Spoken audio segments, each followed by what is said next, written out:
যিশায়া পুস্তক অধ্যয়নে আপনাকে স্বাগতম। এই বইয়ে উল্লেখিত ভবিষ্যৎবাণীগুলোর কিছু কিছু খুবই উদ্দীপকমূলক ও জীবন পরিবর্তনকারী বাণীতে পরিপূর্ণ, যা আপনি সুসমাচারগুলোর সব জায়গায় খুঁজে পাবেন। আজ আমরা অত্যন্ত সুন্দর একটি ভবিষ্যৎবাণীর দিকে দৃষ্টিপাত করতে যাচ্ছি, যেটি দাস বা ভৃতের গান হিসেবে পরিচিত। যদিও যিশায়াও এই গানগুলো যিশুর জন্মেরও 700 বছর আগে লিখেছিলেন, তবুও তিনি আমাদের এই কথা বলেন যে যিশু কেমন হবেন এবং তিনি কি কি করবেন। তিনি পরিত্রাণ বিষয়েও ভবিষ্যৎবাণী করেন, যা যিশু বয়ে আনবেন। আশ্চর্যজনক বিষয়, তাই নয় কি? যিশায়া পুস্তকের দ্বিতীয় অংশে ধারাবাহিক ভবিষ্যৎবাণীর 4টি অংশে এই সমস্ত ভাববাণী দেখা যায়। এই 4টি অংশের প্রত্যেকটি অত্যন্ত গুরুত্বপূর্ণ একজন ব্যক্তি সম্পর্কে ভবিষ্যৎবাণীর কথা প্রকাশ করে। এই ব্যক্তিকেই কষ্টভোগকারী দাস কিংবা কখনো কখনো শুধুমাত্র দাস নাম প্রদান করা হয়েছে। অতএব সর্বোপরি সবকিছুকে একত্রিত করে এটিকে দাস বা ভৃতের গান বলে অভিহিত করা হয়েছে। আর তারা যে ব্যক্তির বিষয়ে বর্ণনা করছেন, তিনি যিশু নিজে ছাড়া আর কেউ নন। আপনি এই বিষয়টিতে চমৎকৃত হতে পারেন যে আমরা কিভাবে জানতে পারি যে এই বাক্যাংশগুলো প্রকৃতভাবে যিশু সম্পর্কিত এবং কেবলমাত্র যিশুই। ভালো কথা, আমরা জানতে পারি কারণ নতুন নিয়মের লেখকেরা এই সত্য বিষয়টিকে প্রমাণ সাপেক্ষ করে তোলেন। যখন স্বর্গ থেকে একটি কণ্ঠস্বর এই সমস্ত বাক্যাংশগুলোর উদ্ধৃত দেয়, তখন তারা আমাদের দুটি ঘটনার কথা বলেন। প্রথমটি হলেন যিশুর জলে অবগাহন, আর দ্বিতীয়টা হলো তার রূপান্তর। এই দুটি ঘটনাতেই স্বর্গীয় রব একমাত্র যিশুকে নির্দেশ করে কথা বলেছে।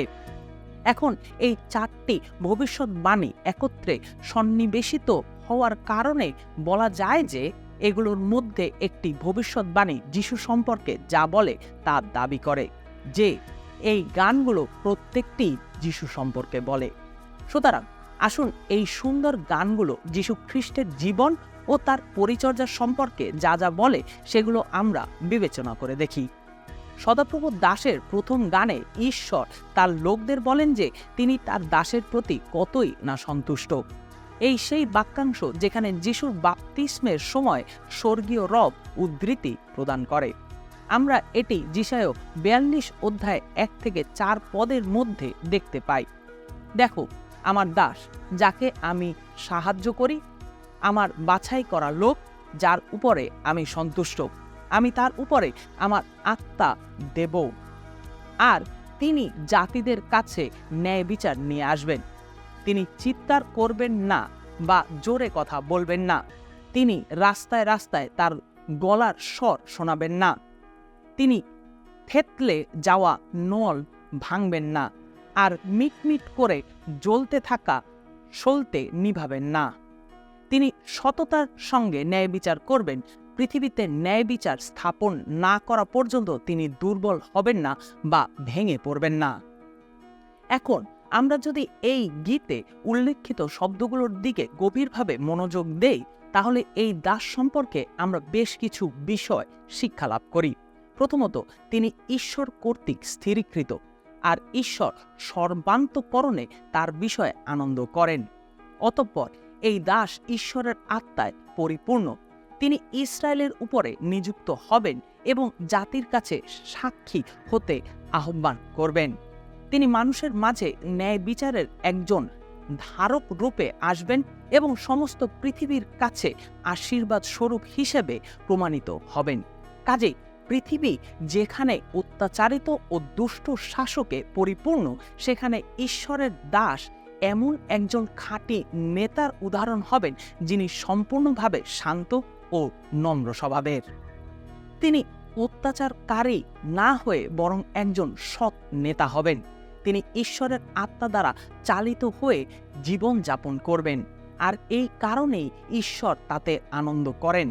তিনি হবেন সম্পূর্ণ ভিন্ন ধরনের সৌন্দর্যের প্রতীক। প্রথম গীতটি যেখানে স্বয়ং ঈশ্বর কর্তৃক গাওয়া হয়, সেখানে দ্বিতীয় গীতটি স্বয়ং সদাপ্রভুর দাসের দ্বারা গাওয়া হয়। যিশায় ৪৯ অধ্যায় ১-৬ পদে তিনি তার প্রতি ঈশ্বরের বিশেষ আহ্বান সম্পর্কে সমস্ত পৃথিবীর সকল জাতির সামনে গান গেয়ে ওঠেন। তিনি একমাত্র ব্যক্তিত্ব যিনি সত্যিকারের ইসরায়েলীয়দের পুনঃস্থাপন করবেন, আর তিনি হবেন ইসরায়েলীয়দের ধার্মিক রাজা। তিনি নিজেই ইসরায়েলীয়দের সবচেয়ে গুরু বা পবিত্র দায়িত্ব গ্রহণ করবেন, জাতিসমূহের কাছে আলোক স্বরূপ হবেন। সদাপ্রভুর দাস এই গান করেন, ওহে দূর দেশের লোকেরা, আমার কথা শোনো, দূরের জাতিরা কান দাও। আমার জন্মের আগে সদাপ্রভু আমাকে ডেকেছিলেন। তিনি মায়ের গর্ভ থেকে আমার নাম উল্লেখ করে আসছেন। তিনি আমার মুখকে ধারালো তলোয়ারের মতো করেছেন। তিনি আমাকে তার হাতের ছায়ায় লুকিয়ে রেখেছেন। তিনি আমাকে একটি বাছাই করা তীর করেছেন, আর তার তীর রাখবার খাপের মধ্যে রেখেছেন। তিনি আমাকে বললেন, হে ইসরায়েল, তুমি আমার দাস, আমি তোমার মধ্য দিয়েই আমার গৌরব প্রকাশ করব। কিন্তু আমি বললাম, আমার পরিশ্রম নিষ্ফল হয়েছে। আমি আসার উদ্দেশ্যে লাভ ছাড়াই আমার শক্তি ক্ষয় করেছি। তবুও আমার যা পাওনা তা সদাপ্রভুরই হাতে রয়েছে, আর আমার পুরস্কার রয়েছে ঈশ্বরের কাছে। সদাপ্রভু তার দাস হবার জন্য আমাকে গর্ভের মধ্যে পড়েছেন, যেন আমি যাকবকে তার কাছে ফিরিয়ে নিয়ে যেতে পারি, আর ইসরায়েলকে তার কাছে আনতে পারি। আমি সদাপ্রভুর চোখে সম্মানিত, আর আমার ঈশ্বরই আমার শক্তি। তিনি বলেছেন, কেবল যাকবের বংশকে উদ্ধার করবার জন্য আর ইসরায়েলের বেঁচে থাকা লোকদের ফিরিয়ে আনবার জন্য যে তুমি আমার দাস হবে তা নয়। সেটা খুবই সামান্য ব্যাপার। এছাড়াও আমি অন্য জাতিদের কাছে তোমাকে আলোর মতো করব, যেন তোমার মধ্য দিয়ে সারা জগতের লোক পাপ থেকে উদ্ধার পায়। আপনি তার কথা বলা এই কথার মধ্যে একটি দুঃখদায়ক বিষয় শুনতে পান, যেখানে লক্ষ্য করা যায় যে এই কাজের জন্য তাকে কতই না মূল্য দিতে হবে। কিন্তু একই সময় আপনি এই বিষয়টিও শুনতে পান যে এই কষ্টজনক কাজ সম্পন্ন করতে তিনি কতটা দৃঢ় প্রতিজ্ঞ। যেখানে ইসরায়েল জাতি ব্যর্থ হয়েছে, সেখানে সদাপ্রভুর এই দাসের পুনঃস্থাপনমূলক কাজ ইসরায়েলকে সফল করে তুলবে। তার এই পরিত্রাণের বাণী পৃথিবীর শেষ সীমা পর্যন্ত ঘোষণা করা হবে। দ্বিতীয় গীতের মধ্যে সদাপ্রভুর দাস আমাদের কাছে তার পরিত্রাণ কাজের বিষয়ে কথা বলেন। এখন যেহেতু আমরা তৃতীয় গীতের মধ্যে প্রবেশ করছি, সেহেতু আমরা শুনতে পাই যে তিনি যে কষ্টভোগ করতে যাচ্ছেন তার দৃষ্টি সেদিকে ঘুরে যাচ্ছে। যিশায় ভাববাদী 50 অধ্যায় 4-11 পদের মধ্যে তার এই কষ্টদায়ক বিষয়টি তুলে ধরেন। তিনি 6 পদে এই কথা বলেছেন, যারা আমাকে মেরেছে আমি তাদের কাছে আমার পিঠ পেতে দিয়েছি, আর যারা আমার দাড়ি উপড়িয়েছে তাদের কাছে আমার গাল পেতে দিয়েছি। যখন আমাকে অপমান করা ও আমার উপর থুতু ফেলা হয়েছে, তখন আমি আমার মুখ ঢেকে রাখিনি। এইরূপ লজ্জাজনক ও রূঢ় আচরণের মধ্যেও সদাপ্রভুর দাস তার আহ্বানের প্রতি দৃঢ় প্রতিজ্ঞাবদ্ধ ছিলেন। আমরা 7-8 পদে এই কথা শুনে থাকি, প্রভু সদাপ্রভু আমাকে সাহায্য করেন বলে আমি অপমানিত হব না। কাজেই আমি চকমকি পাথরের মতোই আমার মুখ শক্ত করেছি, আর আমি জানি যে আমি লজ্জিত হব না। যিনি আমাকে নির্দোষ বলে প্রমাণ করেছেন তিনি কাছেই আছেন। সদাপ্রভুর এই দাস জানেন যে ঈশ্বরের সাহায্য সাথে থাকলে তিনি অবশ্যই সফল হবেন। তার প্রতাপ বা প্রতিপত্তি কেবলমাত্র সদাপ্রভুর কাছ থেকেই আসবে। পরিশেষে সদাপ্রভুর দাস যারা তার কথা শুনছে তাদের প্রতি এই আহ্বান জানাচ্ছেন, যেন তারা জ্ঞানপূর্বক তাদের নিজ নিজ পথ বাছাই করে নেয়। যারা তার কথা শুনছে তাদের তিনি উৎসাহিত করেছেন, যেন তারা ঈশ্বরের প্রতি তাদের যে বিশ্বাস রয়েছে, মাঝপথে তাদের ব্যক্তিগত জীবনে যদি অন্ধকারময় কোনো অবস্থা নেমে আসে, তথাপি তারা যেন সেই বিশ্বাস শক্ত করে ধরে রাখে। তৃতীয় গীতে সদাপ্রভুর দাস দুঃখ কষ্ট ও অপমান সহ্য করেন বটে, কিন্তু সবচেয়ে কঠিনতর দুঃখ কষ্ট তার কাছে এগিয়ে আসছে। আসুন আমরা চতুর্থ এবং সদাপ্রভুর দাসের গাওয়া সবচেয়ে বিখ্যাত গীতটির প্রতি লক্ষ্য করি। এই অংশটি আমাদেরকে সদাপ্রভুর দাসের কষ্টভোগ এবং এর চূড়ান্ত পরিণতি সম্পর্কে বলে। যিশায় 52 ও 53 অধ্যায়ে লক্ষ্য করা যায় যে সদাপ্রভুর দাস স্বয়ং মানুষের পাপের জন্য একজন অভিষিক্ত বলিরূপে মৃত্যুবরণ করেন। এই পংক্তিমালার প্রতিটি অংশ জুড়ে দেখা যায় যে গায়কের এই গান ঈশ্বর ও ভাববাদী এবং মানুষের মধ্যে স্থানান্তরিত হয়েছে। প্রথমে ঈশ্বর অবর্ণনীয় বা অব্যক্ত কষ্টভোগের কথা বলেন, আর তারপর তার দাসের কণ্ঠে অপ্রত্যাশিত ও অবর্ণনীয় কষ্টের সুর বেজে ওঠে। অতঃপর ভাববাদী সদাপ্রভুর দাস ও তার যাবতীয় কার্যক্রম বুঝতে ব্যর্থ হওয়ার ক্ষেত্রে লোকদের হতাশার প্রতি দৃষ্টিপাত করেন। এরপর লোকেরা ভাববাদীর অভিযোগের উত্তর প্রদান করেন এবং তারা সদাপ্রভুর দাস ও তার মৃত্যুকে ভুলভাবে বুঝবার বিষয়ে ব্যাখ্যা প্রদান করেন। অতঃপর তারা তার সম্বন্ধে সত্য বিষয়টি ঘোষণা করেন এবং স্বীকার করেন যে প্রত্যেকেই একজন ধার্মিক ব্যক্তি পাপী বা দুষ্টের জন্য মৃত্যুবরণ করেছেন। আর এর পরপরই আবারও ঈশ্বরের কণ্ঠে তার দাস যে নির্দোষ এবং সেজন্য বিজয় উদযাপনের গান ধ্বনিত হয়। এটি হচ্ছে এই কাব্যের সবচেয়ে উত্তম বিষয়। আসুন কিছু সময় নিয়ে আমরা এই চমৎকার ভাববাণীগুলোর কিছু অংশ পাঠ করি। যিশায় 52 অধ্যায় 13 থেকে 15 পদে বলা হচ্ছে, দেখো আমার দাস সফল হবেন, তাকে উঁচুতে তোলা হবে এবং তিনি গৌরব ও সম্মান পাবেন। তার চেহারা ও আকার এত বিশ্রী করে দেওয়া হবে যে তা আর কোনো মানুষের মতো থাকবে না।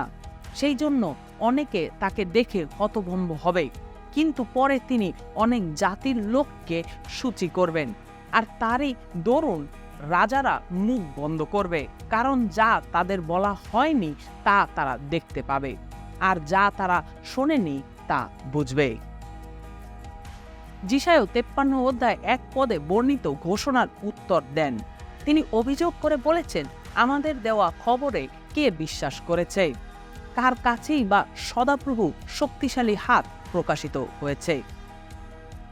যিশায় 6 অধ্যায়ে উল্লেখিত যিশায় যখন প্রচার করার জন্য নিযুক্ত হন, তখন ঈশ্বর বিশেষভাবে সেই সব মানুষের কাছে তার বাণী তুলে ধরেন যারা তাতে বিশ্বাস করবে না।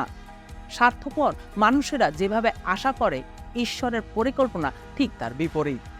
একইভাবে এটিও কোনো আশ্চর্যের বিষয় নয় যে সদাপ্রভুর দাস যখন আসবেন তখন তার বিরোধীরা তাতে বিঘ্ন পাবে। মৃত্যুর মধ্য দিয়ে ঈশ্বর জীবন এবং ধার্মিক ব্যক্তির আত্মোৎসর্গের মধ্য দিয়ে তিনি দুষ্ট বা অপরাধীদের জন্য সহায়তা আনয়ন করবেন।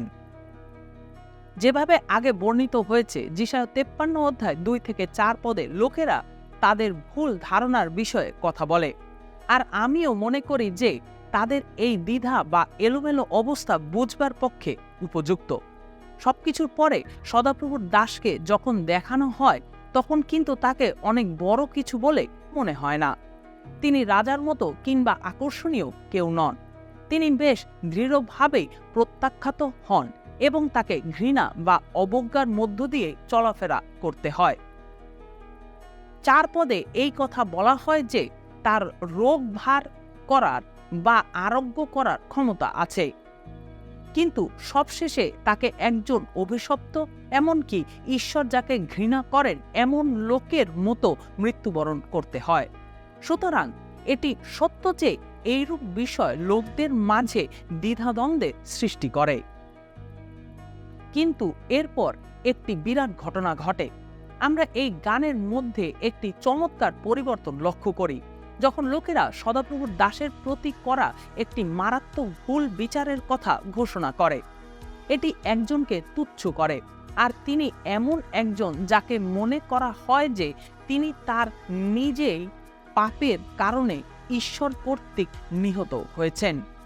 প্রকৃতপক্ষে তিনি কিন্তু তাদের অর্থাৎ ওই সব লোকদের পরিবর্তেই মারা যান, যেন তাদের পাপের জন্য প্রায়শ্চিত্ত কাজ সাধন করতে পারেন। তারা যিশায় 53:5 এই কথা ঘোষণা করে, আমাদের পাপের জন্যই তাকে বিদ্ধ করা হয়েছে, আমাদের অন্যায়ের জন্যই তাকে চুরমার করা হয়েছে। যে শাস্তির ফলে আমাদের শান্তি এসেছে সেই শাস্তি তাকেই দেওয়া হয়েছে। তিনি যে আঘাত পেয়েছেন তার দ্বারাই আমরা সুস্থ হয়েছি। আবারও দেখা যায় যে এটি সত্যি একটি চমৎকার কবিতার পংক্তি মালা। ঈশ্বরের দাস তাদের জন্য আত্মিক সুস্থতা আনতে তাদের পাপের জন্যই মৃত্যুবরণ করেন।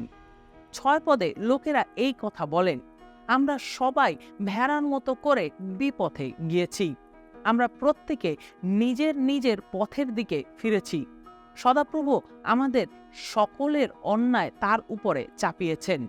এই কবিতার বাকি অংশ এই একই বিষয়কে নিয়ে চলমান রয়েছে। আসুন আমরা এখন একটি প্রশ্ন জিজ্ঞাসা করি। যিশায় যখন সবাই শব্দটি ব্যবহার করেন তখন আপনি কি সত্যি বিশ্বাস করেন যে আপনি তার মধ্যে আছেন? আপনি কি বিশ্বাস করেন যে আপনি বোকা ভেড়ার মতো বিপথে গিয়েছেন? এটি একটি গুরুত্বপূর্ণ প্রশ্ন। পরিত্রাণ কার্য শুরু হয় এটি জানার মধ্য দিয়ে যে আমরা ঈশ্বরের সহিত সঠিক অবস্থানে নেই, আর সেই কারণে ঈশ্বর এবং আমাদের মধ্যে যে শত্রুতা বা বিভেদ রয়েছে সেটি হচ্ছে আমাদের দোষ বা অপরাধ। যিশায় 53:6 উল্লেখিত সকলে বলতে যা বোঝানো হয়েছে তাদের সবার জন্য এটি একটি খারাপ খবর। উক্ত পদে লেখা আছে, আমরা সবাই ভেড়ার মতো করে বিপথে গিয়েছি, আর প্রত্যেকেই নিজের নিজের পথের দিকে ফিরেছি। কিন্তু যিশায় দ্বিতীয়বার যখন সবাই শব্দটি ব্যবহার করেন তখন তিনি আমাদেরকে বিরাট সুখবর প্রদান করেন। তিনি বলেন, সদাপ্রভু আমাদের সকলের অন্যায় তার অর্থাৎ যিশুর উপরে চাপিয়েছেন। আপনি কি বিশ্বাস করেন যে এর মধ্যে আপনিও আছেন? আপনি কি বিশ্বাস করেন যে আপনার নিজের পাপ থেকে আপনাকে উদ্ধার করতে যিশু মৃত্যুবরণ করেছেন? আপনি কি বিশ্বাস করেন যে এই পবিত্র যিশুই আপনাকে তার পরিবারের একজন হিসেবে গ্রহণ করতে চান? আপনি কি বিশ্বাস করেন যে তার এই ত্যাগ স্বীকারের মধ্য দিয়েই আপনাকে তার দয়া, অনুগ্রহ ও ক্ষমা প্রদান করা হয়েছে? আপনি যদি তা বিশ্বাস করেন তাহলে আপনি তার জন্য কি কি করছেন? আপনি কি তার কাছে আপনার পাপ স্বীকার করেছেন এবং সাহায্যের জন্য আপনার প্রয়োজনের কথা তাকে বলেছেন? আপনি কি তার উত্তমতার গ্রহণ করেছেন ও আপনার জীবনে তাকে শাসন করতে দিয়েছেন এবং তিনি যেভাবে চান সেভাবে তার সেবা করার জন্য তার আধ্যাত্মিক পরিবারে যুক্ত হয়েছেন? আপনি কি যিশুর মতো হতে সাহায্য করার জন্য পবিত্র আত্মার অন্বেষণ করছেন? যদি তা না করে থাকেন তাহলে আজই তা শুরু করুন এবং যিশুর কাছে যাচনা করুন। এখন দেখা যায় যে নতুন নিয়মের সমস্ত অংশে অনেকবার যিশায় 53 থেকে উদ্ধৃতি দেওয়া হয়েছে। প্রেরিতেরা জানতেন যে সদাপ্রভুর দাসের এই 4টি কাব্যের প্রতিটি যিশুর প্রতি ইঙ্গিত করে, আর সেই অর্থে খ্রিস্টের ক্রুশকে যাচাই করে দেখবার জন্য অনেকেই পবিত্র বাইবেলে বর্ণিত এই সব মহা গুরুত্বপূর্ণ বাক্যাংশগুলো বিবেচনা করে দেখেন। যিশায় বারবার যে মসিহ আসছেন তার বিষয়ে ভবিষ্যৎবাণী করেছেন।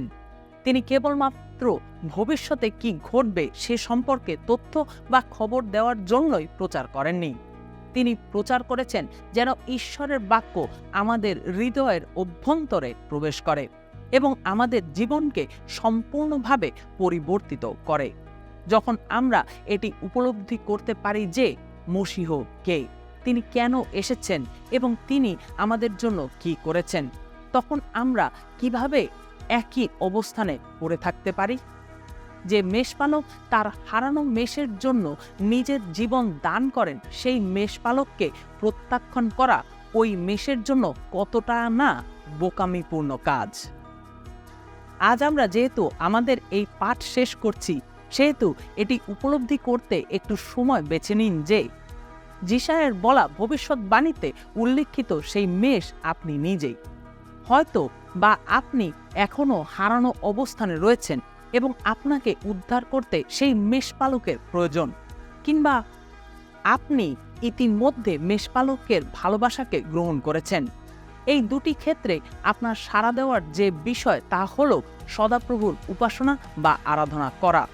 হয়তো আপনি উপলব্ধি করতে পারছেন আপনিও আমাদের সকলের মতো হারানো এবং অভাবগ্রস্ত। হতে পারে সেই উত্তম মেষপালকের চমৎকার ত্যাগ স্বীকারের বিষয়টি আপনি শত শতবার কিংবা আজই প্রথমবার আবিষ্কার করেছেন। তাই দয়া করে আজই আপনার হৃদয়কে সম্পূর্ণভাবে পরিবর্তিত করুন।